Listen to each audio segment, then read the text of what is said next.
Pero usted puede asegurar que su dinero o nunca ha tenido vinculación con el narcotráfico. Siempre he asegurado que mi dinero no tiene vínculos con el narcotráfico. Pablo Escobar is one of the most ruthless yet successful drug kingpins of all time, and he was also incredibly wealthy, even noted among the top 10 wealthiest men in the world for a while. He had many mansions worth billions of dollars. It's believed that he would hold his cartel meetings in these homes, which resulted in many innocent people being slaughtered. But where are those mansions, and what happened to them after his death? La Manuela.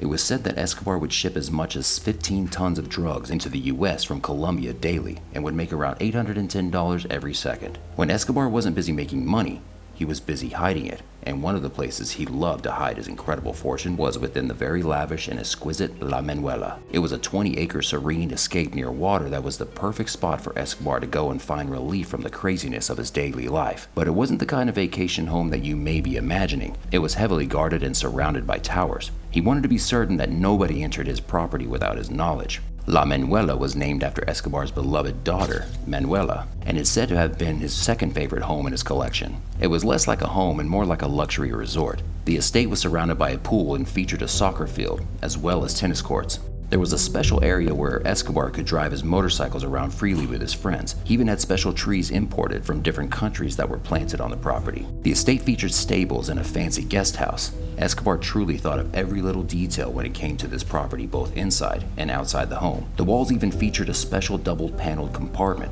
where he would hide his loads of cash and drugs. Escobar didn't mess around when it came to the security either, especially since his family would live on the property. At least 120 armed men were guarding the property at all times. If you tried to enter without being invited, you could expect to be shot in cold blood without a second thought. But just around 8 months before Escobar would be killed, La Manuela fell to his enemies, and much of it was blown up. The vigilante group that did the bombing was called People Persecuted by Pablo Escobar, aka Los Pepes. The group was said to have been funded by a rival cartel. After they bombed the property, they raided it, stealing all the money and drugs hidden inside. What was left of it was gradually taken over by nature. It's mostly destroyed and dilapidated now. It has become a popular place for people to go and play paintball at. The history behind it likely adds to the excitement, that and the fact that it's known that Escobar kept much of his fortune there. Following his death, many raided the property in hopes of scoring some of his loot. Hacienda Napolis. Another one of Escobar's mansions was Hacienda Napolis. This gorgeous Spanish estate was said to show off the more playful side of this notorious criminal. It sprawled over 7.7 square miles and was said to be even larger than Disneyland. It was an absolute fortress for Escobar and his family to live in, complete with a stunning pool, a sculpture park, and even a zoo that housed many exotic animals. Can you imagine growing up in a place like this? There was even a bull ring and a go-kart racing track. There was no shortage of entertainment to be found here. Safety was Escobar's top priority, so he kept the place heavily guarded. This was very necessary, not only for protection from enemies, but because of the wide amount of valuables that were on the property, including even a vast collection of luxury cars. After Escobar died, the home was demolished and turned into, of all things, a family-friendly theme park. This is pretty ironic considering the horrific things that Escobar did while he was still alive. La Casa Grande. Next up is La Casa Grande. This one is different from the rest because it's not located in Colombia like many of the others were. The reason is so that he could have a home further away from enemies in Colombia. This home was built on a very small Caribbean island called La Isla Grande. Only about 1,000 people live on the island. This was one of Escobar's most expensive homes and very private. In fact, you even needed a boat to get to it. While residing in this luxury estate, Escobar and his family didn't have to worry about being spied on by the public. They had complete privacy and could roam about as they pleased, and there were certainly plenty of areas to roam about in and no shortage of amenities. The home was extremely big and had as many as 300 fully furnished bedrooms. Escobar certainly didn't spare any details when considering even the smallest special touches of this home. Every single bathroom in the home was equipped with shower heads made of solid gold. Now that's really living in luxury.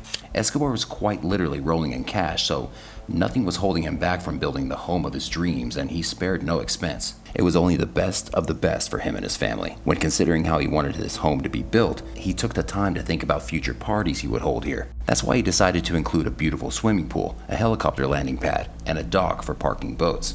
While Escobar was open to having guests visit his property, he wasn't so friendly to those that showed up uninvited. If you somehow managed not only to make your way through the harsh Caribbean forest and got across the water surrounding the property, you would likely have been escorted away by an armed guard before you caught more than a glimpse of the iconic La Casa Grande. This is why the helicopter pad came in handy for those that were welcome. Like the properties mentioned before, La Casa Grande would not stand in all of its glory forever. After Escobar died, the building went under government ownership, and nature would also take over as time passed. The once pristine white walls became worn and eroded, and the windows were broken out. Looking at it now, it's pretty hard to believe that this is the location where some of the world's most powerful and dangerous men used to meet and plan people's executions while sipping on cocktails. If the walls could talk, right? Pink Mansion.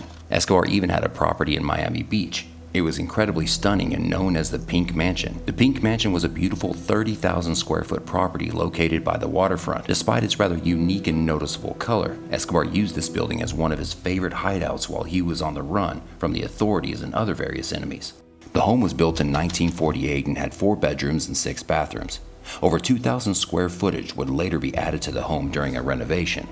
What sort of secrets could still possibly remain on that property? One could only imagine. News of Miami Beach mansion that defines a critical era in South Florida history will soon be demolished. The Pink Mansion, once owned by Colombian kingpin Pablo Escobar, it's coming down tomorrow. That's right. Upon Escobar's death, the stunning home was set to be demolished. But as preparations were underway, many wondered what could be hidden somewhere deep inside. Take a look at this picture taken back when Escobar was still in power. He can be seen standing around a table with some friends.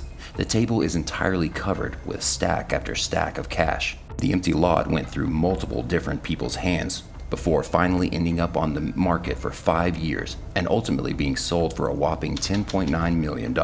You may be wondering who ended up with this stunning property that holds an interesting part of history.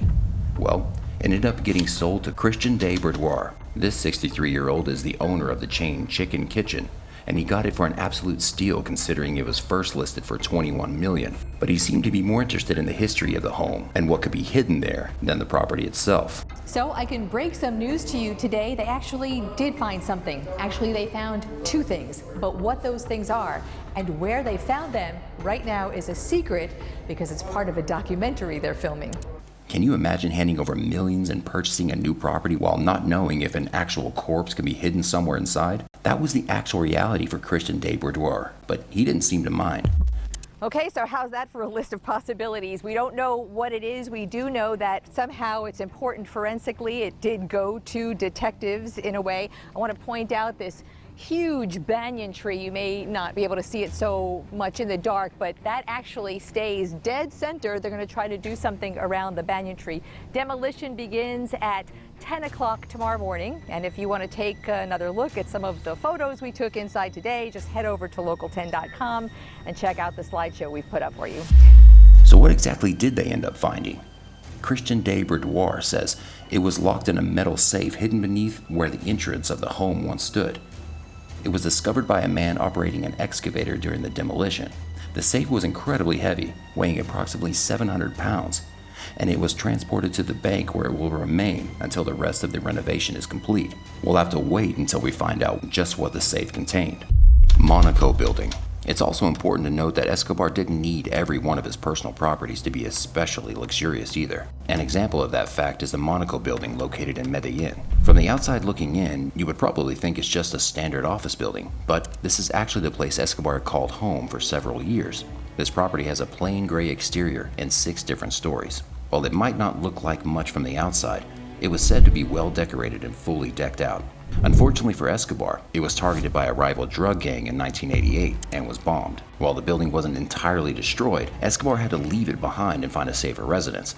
The Monaco building sat untouched for a couple of decades up until Escobar eventually died. It then became a popular tourist spot for people to go and learn about this notorious kingpin. But by 2018, the government no longer wanted the building around due to the painful history associated with Escobar and the many evil things he did. Thus, the decision was made that it needed to be demolished. Today, there is a memorial where the building once stood that is used to honor the many people murdered by Escobar. There's certainly no shortage of those, as it's estimated that he took the lives of around 4,000 people. This included everyone from police officers to journalists to judges and different government officials.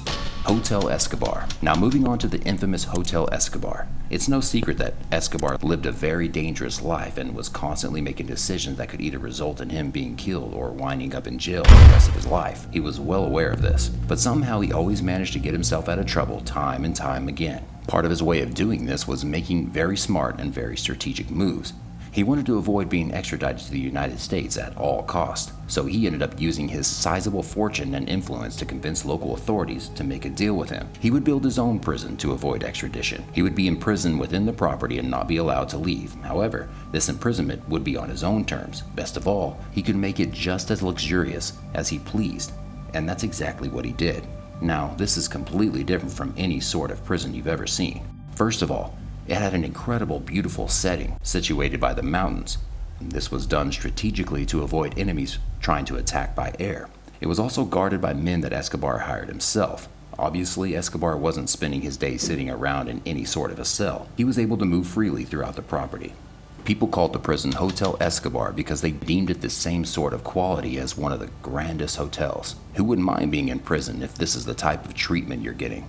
The property was also called La Catedral, or the Cathedral, because of how lavish and grand it was.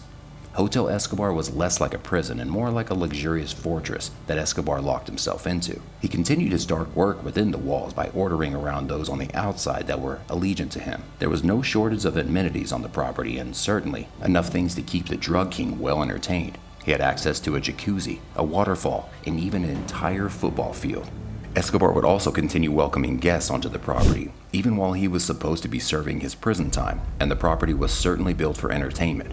He had a large hall where Escobar would host wedding receptions regularly. It also had a huge kitchen, a billiards room, several different home bars, and multiple large televisions. If you were coming to just relax, you could spend some time in Escobar's own private sauna. The food is also worth mentioning. Escobar and his guests weren't eating the traditional disgusting prison food that you might expect. They were feasting on some of the finest dishes like caviar and stuffed turkey as if they were kings and queens. At one point, even Frank Sinatra came to the property to perform for the drug kingpin. Escobar even enjoyed gambling, and he had his own personal casino within the property where he played with his friends. He also had a playroom for his young daughter. This room was constantly guarded. Even though Escobar was technically in prison, he didn't let that keep him from running his empire. He had Hotel Escobar fitted with the newest and best types of technology that would allow him to be in constant communication with those working for him on the outside. It seemed as if he had the perfect setup and all the tools necessary to continue running his empire and reigning terror for potentially many years to come. Ultimately, however, that would have to come to an end. The interesting thing about the demise of Escobar is that the government essentially knew that he was still running the drug empire, but they permitted it as long as he remained in his self-appointed prison. But then he ended up doing some things that they simply could not ignore. Rumor had spread that Escobar had gotten into a dispute with 4 of his lieutenants over payment. Rather than trying to resolve things peacefully, Escobar opted to have all 4 of the men killed within the walls of the property. When the news of this reached the Colombian government, it was decided that they could no longer simply allow the drug kingpin to live his lavish life of luxury under the guise of prison time. It was time to step in. It was decided that Escobar was to spend time in a traditional prison, but this was not an arrangement that the drug king was going to go along with easily, and he opted to refuse and become a fugitive. Hundreds of army troops scouring the countryside for Colombia's most wanted man. So far, Pablo Escobar has outfoxed them. But even Pablo Escobar, one of the sneakiest criminals of all time, couldn't hide out forever. Justice would eventually catch up to him. The government hoped he would choose to surrender rather than to remain on the run. No le garantiza la vida y un juicio imparcial. Colombian President Cesar Gaviria says, should Escobar surrender, the government will guarantee his life and a fair trial. But the president is under fire.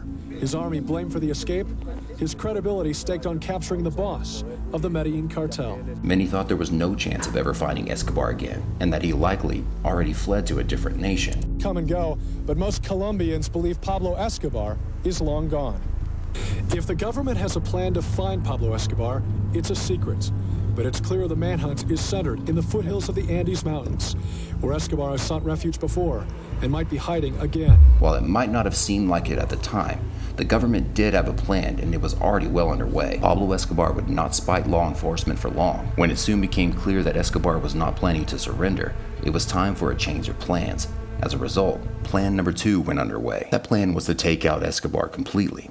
And so began a manhunt that consisted of 600 carefully trained individuals, with the assistance of the United States and led by Colonel Hugo Martinez. They were able to take down Escobar once and for all. The drug lord was shot and killed on December 2nd, 1993, while he tried to escape from the roof of his self-made prison. He was hit by bullets multiple times, including in the torso and feet, but it was the shot in the ear that took his life. Following the gunfire, there was some debate over whether it was the bullets fired at him by the government or a self-inflicted shot that ultimately took Escobar out. Either way, many rejoiced over the news of his death, as is evident in these photos. An elite Colombian police unit killed Pablo Escobar in a shootout, cornering him here in this house where he had been hiding in the city of Medellin.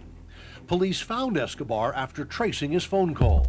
This was a major win for all involved, an effort that took years to finally complete. It is really a major victory, not only from a practical but also from a symbolic point of view, because Escobar was the symbol of violence, of corruption, of murders for the past year. Disturbing images of Escobar's dead body quickly circulated through news cycles across multiple countries, with his eyes open, lying on the ground with obvious bleeding to his head. His shirt was pulled up, exposing his stomach, while many stood around and watched, and others took pictures documenting this historic event. Escobar was killed just one day after his 44th birthday. Despite the many people that he killed and the horrors he inflicted while alive, some people did mourn his death. This included the poor of the community, whom Escobar had helped through his philanthropy work and the development of low-income housing. More than 25,000 people attended his funeral to pay their respects. Some even considered him to be at the same level as a saint and prayed to him for help following his death. Escobar's widow and 2 children fled Colombia upon the news of his death for fear that they too would be assassinated by enemies to get reparation for his many crimes. They sought refuge in multiple different countries before eventually settling in Argentina.